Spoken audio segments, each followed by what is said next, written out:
जय श्री महाकाल दोस्तों, कैसे हैं आप सभी। आई होप आपकी प्रिपरेशन अच्छी चल रही होगी। तो हमारी जो LIC की सीरीज़ चल रही थी उसी को कंटिन्यू करते हुए आज मैं आप लोगों के लिए LIC AAO में जो 2023 में एग्ज़ाम हुआ था उसमें जो इंश्योरेंस अवेयरनेस के मेमोरी बेस्ड क्वेश्चन थे वो मैं आज आप लोगों के साथ शेयर करने वाली हूँ। ये जनरली यूट्यूब पर अवेलेबल नहीं हैं इसके क्वेश्चंस, मैंने भी काफ़ी सर्च किया। इसके बाद जब मैंने खुद ने एग्ज़ाम दिया था तो मुझे वो टॉपिक्स याद हैं। मेरे इंश्योरेंस अवेयरनेस में 46 मार्क्स थे।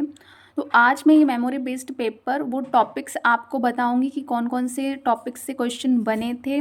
इंश्योरेंस अवेयरनेस इतना भी बड़ा इशू नहीं है जितना ये यूट्यूब पर बनाया जा रहा है। तो अगर आप लोग LIC के लिए प्रिपेयर कर रहे हैं तो ये सेशन आप लोगों के लिए बहुत ही फ्रूटफुल है। तो चलिए अब हम अपना सेशन शुरू करते हैं और जो भी इंपॉर्टेंट बातें हैं मैं आपको आगे बताती चलूँगी। चलिए फर्स्ट और हाँ एक बात और, आज मैं इस सेशन में इसको 2 सेशन में कंप्लीट करूँगी, पार्ट 1 और पार्ट 2। 30 क्वेश्चन हैं, 15 क्वेश्चन उनकी डिटेल एक्सप्लेनेशन के साथ मैं इस सेशन में कवर अप करूँगी। और अगर आप लोगों का रिस्पॉन्स अच्छा आता है तो नेक्स्ट वीडियो भी इस पर जरूर लाएंगे। So the first question is which of the following best define utmost good faith in insurance. ये हमारा first utmost good faith in insurance, ये प्रिंसिपल ऑफ इंश्योरेंस में से एक प्रिंसिपल है इंश्योरेंस का। इससे एग्जैक्ट क्वेश्चन बना हुआ था। तो मैंने फर्स्ट वीडियो इस पर बनाया था, तो आप लोग बताइए इसका आंसर क्या होगा। First, only insurer should disclose fact. Insurer कौन होता है? जो इंश्योरेंस देता है, means insurance company. Only insured should disclose fact. Insured कौन होता है? जो इंश्योरेंस लेता है, आम जनता। Third, both insurer and insured should disclose all material facts truthfully. Means insurer और इंश्योर्ड दोनों को जो भी फैक्ट्स हैं वो क्लियरली एक दूसरे के साथ शेयर करना चाहिए। Fourth, only fact related to claim settlement need to be disclose. तो आप पॉज इसमें से पहले आप खुद सोचिए कि क्या आंसर होगा। अगर आपने मेरी वीडियोस देखी होंगी तो आप आसानी से इसका आंसर दे देंगे। तो चलिए हम आंसर पे चलते हैं इसके। सो the answer is both insurer and insured should disclose all material facts truthfully. Means जो इंश्योरर है और इंश्योर्ड दोनों को जो भी फैक्ट्स हैं वो एक दूसरे को क्लियर बताना चाहिए। अब इसको हम थोड़ा सा डिटेल में देख ले रहे हैं। 2019 में ये इसी का जो पॉइंट जिसको हम बोलते हैं principle of utmost good faith, इसको लेटिन टर्म में बोलते हैं उबेरिमा फाइट्स। इसके नाम से एक क्वेश्चन आया था। तो आपने देखा ये कितना इंपॉर्टेंट प्रिंसिपल है कि सेम प्रिंसिपल, बस हाँ दोनों में चेंज करके पूछा गया था। तो प्रिंसिपल ऑफ इंश्योरेंस बहुत डिटेल में आपको पढ़ना है। सेकंड, अब इसकी डिटेल देख ले रहे हैं। ये लेटिन टर्म है जिसका मतलब है utmost good faith. Insurance contract में दोनों पार्टीज इंश्योरर एंड इंश्योर्ड को एब्सोल्यूट ऑनेस्टली और फुल डिस्क्लोजर के प्रिंसिपल पर काम करना पड़ता है। तो वो आई होप आप लोगों को ये समझ में आ गया होगा। तो प्रिंसिपल हमें कवर अप करना है। एक तो इससे 2 साल कंटिन्यू 2019 और 2023 में क्वेश्चन बना हुआ है। नेक्स्ट जो प्रिंसिपल हैं 6 प्रिंसिपल और हैं उस पर भी आप लोगों को वर्क करना है। Next second question, the consideration amount paid by the insured to the insurer for the covering of risk is called. जो अमाउंट पेड किया जाता है, एक सेकेंड, हाँ, तो amount paid by the insured जो अमाउंट पे करता है इंश्योरर को रिस्क कवर करने के लिए, तो उसको क्या बोला जाता है। ये मैंने टर्मिनोलॉजी में आपको बहुत डिटेल में बताया हुआ है। उसको हम बोलते हैं कमीशन, उसको बोलते हैं प्रीमियम, डिविडेंड, गारंटी फी या क्लेम।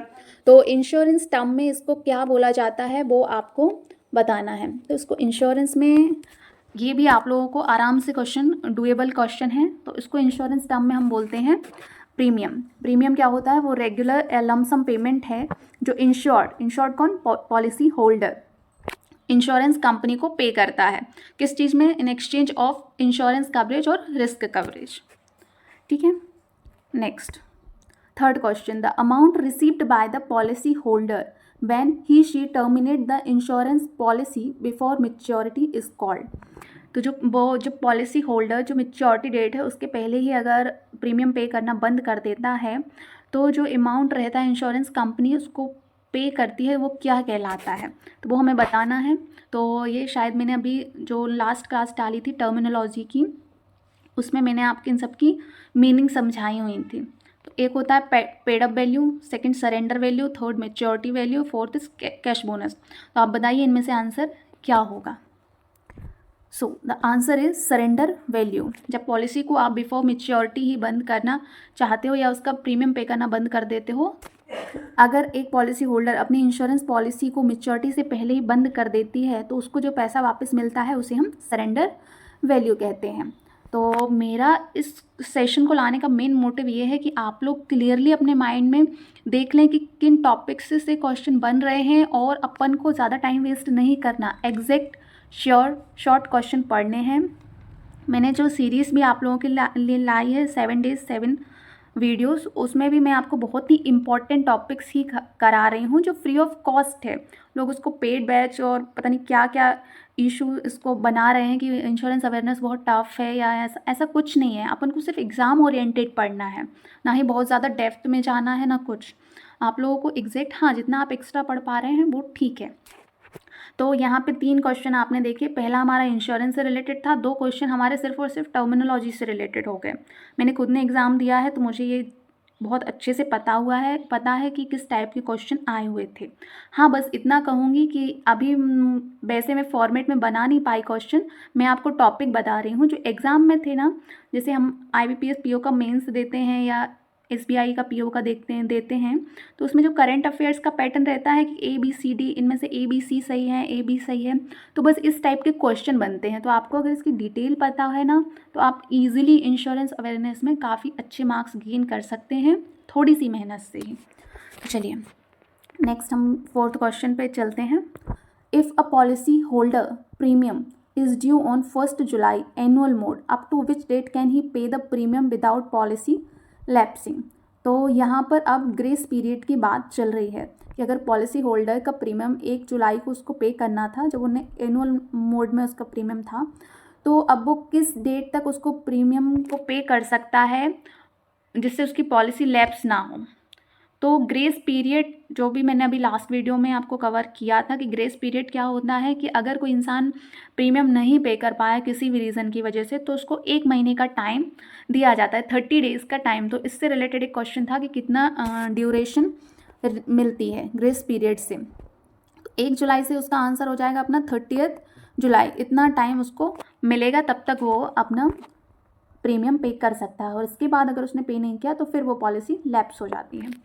तो मीनिंग ऑफ ग्रेस पीरियड यहाँ हम समझते हैं, ग्रेस पीरियड का मतलब है वो एक्स्ट्रा टाइम जो इंश्योरेंस कंपनी इंश्योर्ड को देती है प्रीमियम ड्यू डेट के बाद भी प्रीमियम भरने के लिए। ठीक है, इस ड्यूरेशन को ग्रेस पीरियड कहा जाता है एज पर IRDAI रूल्स। अब थोड़ा सा इसको डिटेल में देख लेना आप। जैसे लाइफ इंश्योरेंस है अगर आपका, जैसे जिसके रेगुलर प्रीमियम आते हैं 30 डेज, जैसे एनुअल, हाफ ईयरली और क्वार्टरली प्रीमियम आ रहा है तो उसके लिए इसका टाइम है 30 डेज़ का। लेकिन अगर मंथली मोड पर प्रीमियम आप पे कर रहे हैं तो वो 15 डेज़ रहता है फिर यहाँ पर ग्रेस पीरियड। तो ये हमारा लाइफ इंश्योरेंस रिलेटेड जब प्रीमियम पे करेंगे उसमें रहेगा। और वहीं अगर हेल्थ इंश्योरेंस की बात होगी तो इसमें है minimum 15 days, some insurance gives 30 days. तो आप लोगों को बस थोड़ा उस टाइम पे याद रखना है कि ईयरली, क्वार्टरली ऐसा कोई वर्ड तो यूज़ नहीं किया गया है, मंथली लाइफ इंश्योरेंस है कि हेल्थ इंश्योरेंस। तो ये मैंने डिटेल में आपको ग्रेस पीरियड रिलेटेड बात बता दी है। 4th, अब हमारा 5th क्वेश्चन पे हम चलते हैं। The process of separating the components of premium into risk cover, investment and expenses is known as. जो प्रीमियम रहता है, आप प्रीमियम पे कर रहे हैं तो उसको वो अलग अलग टाइप के जो उनके LIC के प्रोडक्ट्स रहते हैं तो उसमें कहीं में रिस्क कवर होता है तो कहीं वो इन्वेस्टमेंट पर्पस से लेते हैं, और एक्सपेंस मतलब जो चार्जेस रहते हैं। तो इन सबको जब डिवाइड कर दिया जाता है, सेपरेट कर दिया जाता है, तो इस प्रोसेस को क्या कहा जाता है? Pooling, diversification, unbundling, hedging, underwriting.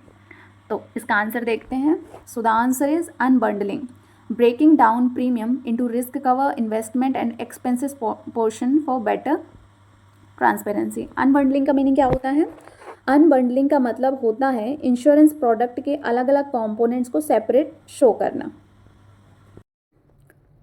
अब इसको हम एक एग्जांपल से समझते हैं। जैसे यहाँ लाइफ इंश्योरेंस पॉलिसी के अंदर 3 चीज़ें इंपॉर्टेंट होती हैं। एक रिस्क कवर, जो जैसे टर्म इंश्योरेंस लिया या यूलिप लिया, इन सब में रिस्क कवर रहता है, प्रोटेक्शन। दूसरा इन्वेस्टमेंट पोर्शन। इन्वेस्टमेंट पोर्शन आपने, जब मैंने ये आपको ये पढ़ाए थे टाइप्स ऑफ इंश्योरेंस, तब उसमें बताया था term insurance, endowment plan, ULIP. तो उसमें यूलिप में क्या था?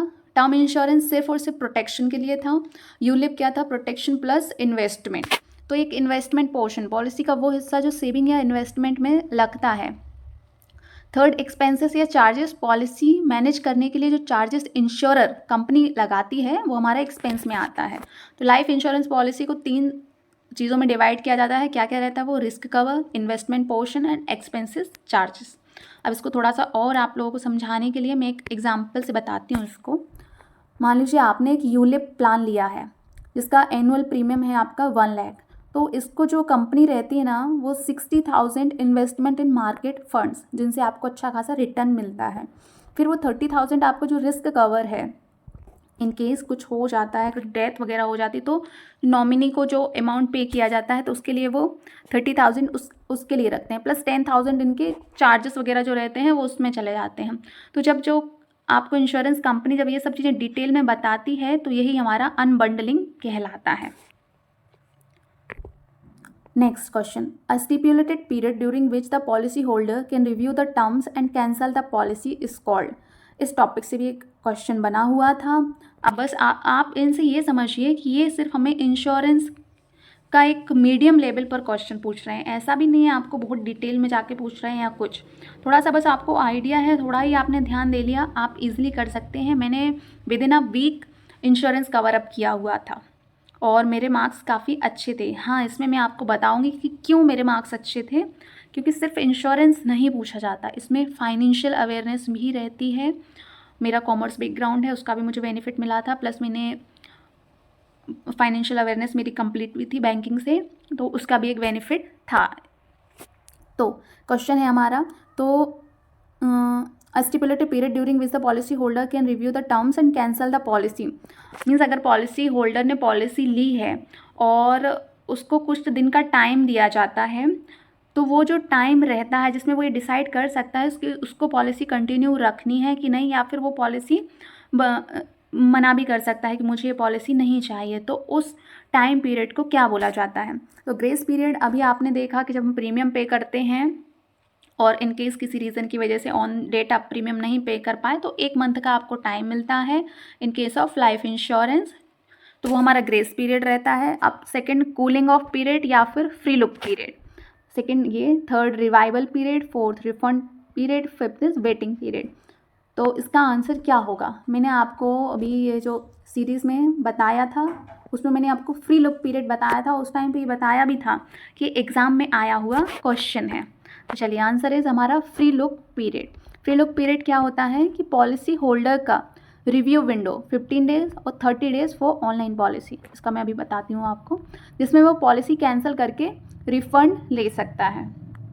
फ्री लुक पीरियड एक ग्रेस टाइम होता है जो पॉलिसी होल्डर को मिलता है पॉलिसी डॉक्यूमेंट्स रिसीव करने के बाद। इस दौरान वो पॉलिसी टर्म्स एंड कंडीशन पढ़कर डिसाइड कर सकता है कि पॉलिसी रखनी है या कैंसिल करनी है। सिंपल वे में आप इंश्योरेंस लेने गए, आपने अप्लाई किया, आपको जो डॉक्यूमेंट्स मिले, आपके पास 15 डेज़ रहते हैं। आपको ये मान के चलना है कि जब आप इंश्योरेंस कंपनी के पास जा रहे हैं तो आपके पास 15 डेज़ रहते हैं, उसमें सारे डॉक्यूमेंट्स आपने रीड कर लिए। इन केस कोई क्लॉज आपको नहीं समझ आ रहा है, आपको लग रहा है कि नहीं ये मेरे बेनिफिट में नहीं है, तो आप वो पॉलिसी रिजेक्ट भी कर सकते हैं। तो ये कहलाता है हमारा फ्री लुक पीरियड। अब मैंने यहाँ लिखा 15 डेज़ और 30 डेज़, तो इसका मतलब ये है कि जब आप ऑफलाइन वे में इंश्योरेंस लेने जाते हैं, जब कंपनी के पास जाएंगे तब आपको 15 डेज़ मिलेंगे, लेकिन अगर आप ऑनलाइन पॉलिसी परचेज़ करते हैं तो उस केस में आपको 30 डेज़ मिलेंगे। इस बात को अपने माइंड में क्लियर कर लेना, थोड़ा कन्फ्यूज़न होता है क्योंकि एग्ज़ाम में 15 डेज़ किस में है, 13 डेज़ किस में है। तो आई होप आप लोगों को ये फ्री लुक पीरियड समझ में आ गया होगा। ऑफलाइन में 30 डेज़ मिलते हैं, ऑफलाइन में 15 डेज़ मिलते हैं, ऑनलाइन में 30 डेज़ मिलते हैं आपको पॉलिसी रिव्यू करने के लिए। Next, the person who assign or transfer an insurance policy is called.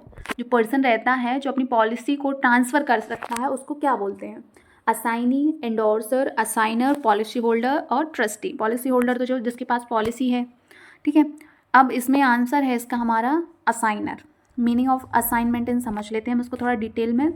Assignment का मतलब है इंश्योरेंस पॉलिसी का ओनरशिप एक पर्सन कौन, जो असाइनर है वो दूसरे पर्सन को ट्रांसफ़र करता है। दूसरे पर्सन को क्या बोला जाएगा? असाइनी। जो ट्रांसफ़र कर रहा है वो कौन कहलाएगा? असाइनर। असाइनर मीन्स जो पॉलिसी होल्डर है, जिसने पॉलिसी ट्रांसफ़र करनी है, वो हमारा असाइनर हो गया। और असाइनी जिसके नाम पे हम पॉलिसी ट्रांसफ़र कर रहे हैं। अब ये केस बनता कब है? जब आप अपनी पॉलिसी को किसी और के नाम पे ट्रांसफ़र करते हो। तो एक एग्जांपल से समझते हैं इसको। रमेश ने अपनी 10 लाख की पॉलिसी बैंक के नाम असाइन कर दी। किस लिए? लोन की सिक्योरिटी के लिए। तो यस, LIC की जो पॉलिसीज़ रहती हैं, इनके से आप लोन ले रहे हैं तो उधर भी काम आती हैं। तो उसमें क्या रहता है, जो आपकी LIC की सिक्योरिटी जो आपको मिली है इंश्योरेंस की, वो आप जहाँ से आप लोन ले रहे हैं उनको असाइन कर देते हैं। तो आप हो जाते हैं असाइनर और आपका बैंक हो जाता है असाइनी। आई होप ये पॉइंट भी आपको क्लियर होगा। इनकेस कुछ भी डाउट रहता है मुझे कमेंट बॉक्स में आप लोग बताइएगा। और सेशन कैसा लग रहा है, अच्छा लग रहा है तो प्लीज़ एक लाइक करना और कमेंट में भी मुझे ज़रूर बताना, तो हम इसको आगे भी कंटिन्यू करेंगे। नेक्स्ट एक क्वेश्चन बना था हमारा हिस्ट्री ऑफ इंश्योरेंस से। इसमें पूछा गया था the first life insurance company in India. तो फर्स्ट लाइफ इंश्योरेंस कंपनी कौन सी थी? ये मैंने सेकेंड क्लास में ही आपको history of insurance cover up कराया था। तो फर्स्ट लाइफ इंश्योरेंस कंपनी थी हमारी ओरिएंटल लाइफ इंश्योरेंस कंपनी। और first Indian life insurance company कौन सी थी हमारी? वो थी Bombay mutual life assurance society. चलिए, oriental life insurance company established in 1818 Calcutta. First life insurance company in India started by Europeans. तो ये हमारा एक हिस्ट्री से क्वेश्चन बन गया।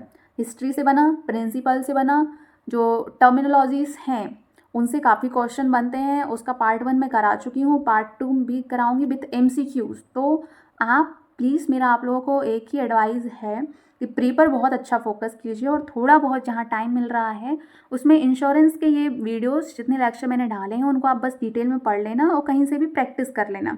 इतना सफिशिएंट है और ज़्यादा टाइम वेस्ट आपको इंश्योरेंस सेक्शन में नहीं करना है। आपको फिर बाकी का टाइम आपके मैथ्स, रीजनिंग और करंट अफेयर्स पे फोकस करना है, क्योंकि वो तीनों टॉपिक बहुत वास्ट हैं, उनको आपको टाइम देना पड़ेगा। इसलिए ये सीरीज़ भी पहले ला रही हूँ क्योंकि अभी टाइम रहेगा। मेंस में सिर्फ और सिर्फ 5 दिन मिले थे लास्ट टाइम मुझे। मार्च का मंथ चल रहा था, मार्च क्लोजिंग चल रही थी, मुझे बहुत ही मुश्किल हो गया था उस टाइम पे मैनेज करना।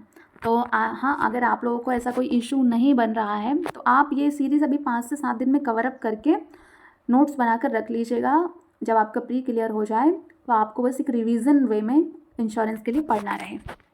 नेक्स्ट द 9th क्वेश्चन हमारा, the insurance amendment bill 2021 raise the FDI limit in the insurance sector from 49% to, अब ये सबको ही पता होगा, 74%। तो FDI की लिमिट 49% से 74% कर दी गई थी जो 2021 का बिल आया था। और इस बार जो बजट आया है उसमें 100% करने की बात कही गई है। अब आगे देखते हैं इसमें क्या होता है। तो क्या हुआ था, अब आप समझिए इंश्योरेंस अवेयरनेस में पूछा क्या जा रहा है। मेरे क्वेश्चन लाने का सिर्फ और सिर्फ यही मोटिव है कि जिससे आप लोगों को इंश्योरेंस अवेयरनेस का पूरा सिलेबस कवर अप हो जाए। इसमें कुछ स्टैटिक क्वेश्चन आएंगे आपके इंश्योरेंस अवेयरनेस से, लाइक हिस्ट्री, प्रिंसिपल और इसकी टर्मिनोलॉजी से रिलेटेड। बाकी के क्वेश्चन बनेंगे आपके फाइनेंशियल अवेयरनेस से, कैपिटल मार्केट, मनी मार्केट, उससे भी रिलेटेड जो क्वेश्चन है वो सब बनेंगे। थर्ड बनेंगे आपके करंट में जो इंश्योरेंस अवेयरनेस से रिलेटेड जो क्वेश्चन करंट में चल रहे होंगे उनसे। तो ये तभी इसमें अमेंडमेंट हुआ था, तो FDI लिमिट इससे पूछा गया था। तो ये तीनों चीज़ें आपको कवर करनी है। इंश्योरेंस अवेयरनेस का ये परफेक्ट प्लान है काफ़ी अच्छे मार्क्स गेन करने का। तो इसका आंसर 74। अर्लियर लिमिट देख लेते हैं हम। इंश्योरेंस सेक्टर में FDI लिमिट पहले 26% थी, कब? 2000 में अलाउ, हमने पढ़ा था 1999 में एडाई आया था, उसके बाद उन्होंने 2000 में सजेस्ट किया था कि हम फॉरेन डायरेक्ट इन्वेस्टमेंट को इसमें अलाउ करें। उसके बाद 2015 में बढ़ाकर इसको 49% कर दिया गया और 2021 के अमेंडमेंट ने इसको 74 कर देने की बात कही गई। 2022 में इसको अप्लाई कर दिया गया। तो ये हमारा FDI रिलेटेड हो गया। अब इंश्योरेंस अवेयरनेस के भी मैं काफ़ी जो 6 मंथ 7 मंथ के इंश्योरेंस अवेयरनेस के जो भी क्वेश्चन रहेंगे इंपॉर्टेंट, उसकी एक वीडियो ज़रूर लाऊंगी आपको। बस ये कुछ 15-20 मिनट का मैं वीडियो लेक्चर बनाती हूँ, ये मैं अपना टाइम निकाल कर आप लोगों के लिए इतनी मेहनत कर रही हूँ। आप लोग को कहीं से परेशानी ना हो। लोगों ने बहुत इस पर LIC के इंश्योरेंस रिलेटेड बहुत ज़्यादा इशू बना के रखा है क्योंकि यूट्यूब पे, तो बस वो सब चीज़ें आप लोगों को परेशान ना करें इसलिए। नेक्स्ट चलिए हम बात करते हैं, mutual funds in India are govern by which regulation. अब ये हमारा फाइनेंशियल अवेयरनेस का क्वेश्चन है, जहाँ हमारी बात म्यूचुअल फंड्स से भी रिलेटेड RBI रिलेटेड, इन सब चीज़ों से रिलेटेड आ रही है। तो ये हमारा फाइनेंशियल अवेयरनेस में कवर होंगे। तो mutual funds in India are govern by which regulation? So the answer is SEBI mutual fund regulation 1993। Mutual fund regulation in India, इसका एक समरी नोट देखते हैं हम। रेगुलेटर कौन है? SEBI, security and exchange board of India की रेगुलेशन क्या है? SEBI mutual fund regulation 1993। Responsible bodies AMC, assist management company, must be registered with SEBI. तो इसको थोड़ा सा सेबी को आपको डिटेल में देखना पड़ेगा। म्यूचुअल फंड्स रेगुलेशन के लिए असिस्ट मैनेजमेंट कंपनीज बनाई जाती हैं जो किसके थ्रू रजिस्टर्ड रहती हैं? हमारे सेबी के थ्रू। ये इसकी रिस्पॉन्सिबल बॉडी रहती हैं। तो ये आप लोगों को सेबी और भी मैं बताती जाऊँगी, IRDAI, अपना LIC, और एक और मुझे याद नहीं आ रहा, आगे मैं बताऊँगी। ये कुछ इनके बारे में डिटेल में पढ़ना पड़ेगा। मैं सारे वीडियो आपके लिए लाइन अप कर दूँगी, बस आप लोग बताइए अगर आपको सीरीज़ अच्छी लगेगी तो ही। Next, the subscription list for a public issue must be kept open for at least dash working days and not exceeding dash working days. जो सब्सक्रिप्शन आता है, जैसे कोई भी पब्लिक इशू हुए शेयर्स, तो उनको जब सब्सक्रिप्शन लिस्ट मीन्स जब उसको लेने के लिए लोग सब्सक्राइब करते हैं, तो वो कितने दिन की विंडो ओपन रहती है उसके बारे में क्वेश्चन आया है कि for at least dash working days, और वो कितने से ज़्यादा नहीं होना चाहिए। तो ये भी हमारा एक फाइनेंशियल अवेयरनेस रिलेटेड ही क्वेश्चन है। इसका आंसर होता है at least 3 working days and not exceeding 10 working days, जो सब्सक्रिप्शन आता है। तो सबसे पहले आंसर देख ले रहे हैं हमारा 3 and 10। पब्लिक इशू की बात करते हैं हम। पब्लिक इशू क्या रहते हैं? जब कंपनी अपने शेयर्स को पब्लिक के लिए ऑफर करती है, वो पब्लिक इशू कहलाता है। नेक्स्ट हमारा आता है सब्सक्रिप्शन लिस्ट। वो पीरियड जब इन्वेस्टर शेयर्स के लिए अप्लाई कर सकता है, तो वो सब्सक्रिप्शन लिस्ट कहलाता है। अब रेगुलेटरी रिक्वायरमेंट क्या रहती है इसमें? एज पर SEBI issue of capital and disclosure requirement regulation 2018, इसका मिनिमम पीरियड रहता है 3 working days and maximum period रहता है आपका 10 वर्किंग डेज। इन्वेस्टर को अप्लाई करने का सफिशिएंट टाइम देना और कंपनी को प्रोसेस कंप्लीट करने का डिफाइनाइट विंडो मिलता है। तो ये इसका पर्पस रहता है, 3 से 10 दिन का टाइम देना इसके लिए, सब्सक्रिप्शन लिस्ट के लिए। तो ये भी आप लोगों को याद रखना है। Next, which among the following is not a credit rating agency? Credit rating agency तभी कुछ लेटेस्ट में चल रहा था, तो इससे एक क्वेश्चन नहीं, इससे 2 क्वेश्चन पूछे गए थे एग्जाम में, काफ़ी important.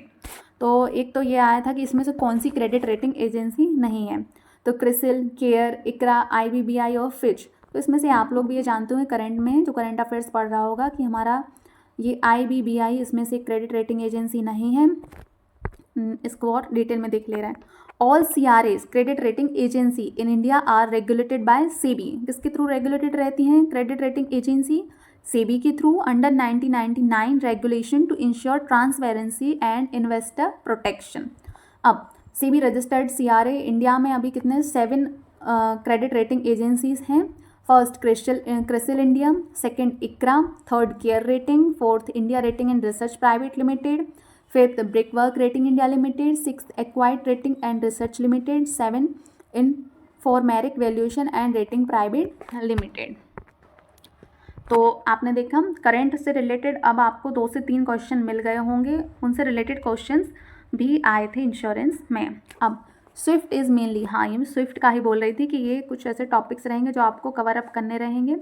So 13 question is SWIFT is mainly used for, SWIFT का full form society for world wide interbank financial telecommunication. SWIFT होता क्या है? ये जब आप पैसे ट्रांसफ़र करते हैं उसके लिए यूज़ किया जाता है। तो इसका क्या यूज़ रहता है? Investment planning, interbank communication, fund transfer, issuing insurance policy and fourth is credit rating of company. तो क्रेडिट रेटिंग का काम तो अपनी CRAs का रहता है। इशूइंग इंश्योरेंस पॉलिसी ये इंश्योरेंस कंपनी का काम है। इन्वेस्टमेंट प्लानिंग ऐसा कुछ रहता नहीं है। तो अभी बोला स्विफ्ट मतलब interbank communication end fund transfer, तो स्विफ्ट का मेनली ये यूज़ रहता है। अब इसका देखते हैं स्विफ्ट का क्या है। International messaging network used by banks to send secure and standardised financial messages. Purpose fund transfer, settlement instruction, forex transaction, letters of credit, ये इसका मेन यूज़ रहता है हमारा स्विफ्ट का। हेडक्वार्टर्स कहाँ पर है स्विफ्ट के? बेल्जियम।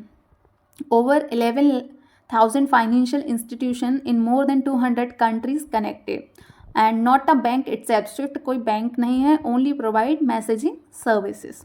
तो ये स्विफ्ट के बारे में थोड़ी बहुत हमने डिटेल देख ली है। तो आई होप आपको पैटर्न समझ आ रहा होगा। यस, ये क्वेश्चन एग्जैक्ट इन्हीं टॉपिक्स से आए हुए हैं। एग्जैक्ट क्वेश्चन नहीं बोलूँगी मैं, लेकिन ये जो एग्जैक्ट टॉपिक है ना, यही आपके इंश्योरेंस अवेयरनेस में आए हुए हैं। थोड़ा सा घुमा फिरा कर बस क्वेश्चन आए थे। 14th क्वेश्चन पर चलते हैं। Which of the following is true about bond price and interest rate. ये भी आपका फाइनेंशियल मार्केट से क्वेश्चन बना था। तो बॉन्ड प्राइस और इंटरेस्ट रेट में क्या रिलेशन रहता है, इससे रिलेटेड क्वेश्चन आया था। तो bond move in the same direction, both move in the same direction, bond price are always higher than interest rate, bond price and interest rate move in opposite direction, d interest rate depends on dividend not bond, and fifth no relation exist between them. तो ये बताना था इसमें। So इसका answer है bond price and interest rate हमेशा opposite direction में चलती हैं। अब क्यों चलती हैं उसको हम थोड़ा सा डिटेल में देखते हैं। इनके बीच में इन्वर्स रिलेशनशिप रहता है हमेशा। When interest rate rise existing bond price fall, when interest rate fall existing bond price rise. Reason क्या रहता है इसका कि जो एग्जिस्टिंग बॉन्ड्स रहते हैं with lower interest rates become less attractive when new bonds offer higher rate, so the prices drop. ये bond price और इंटरेस्ट रेट में रिलेशन पूछा गया था। Next is 15th question. A reward in case or otherwise given by a company to its shareholder is called.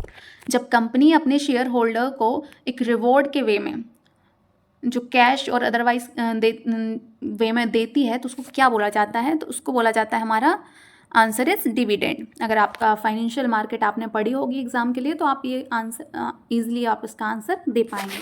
तो आपने देखा इसमें से 15 क्वेश्चन में से हमारे डिविडेंड क्या होता है, share of profit distributed to shareholder. तो ये हमने 15 क्वेश्चन किए हैं आज में, और आपने देखा होगा हाफ क्वेश्चन हमारे फाइनेंशियल मार्केट से आ गए, हाफ क्वेश्चन हमारे इंश्योरेंस मार्केट से आ गए, कुछ हमारे उसके current affairs related mix up question हो गए हैं।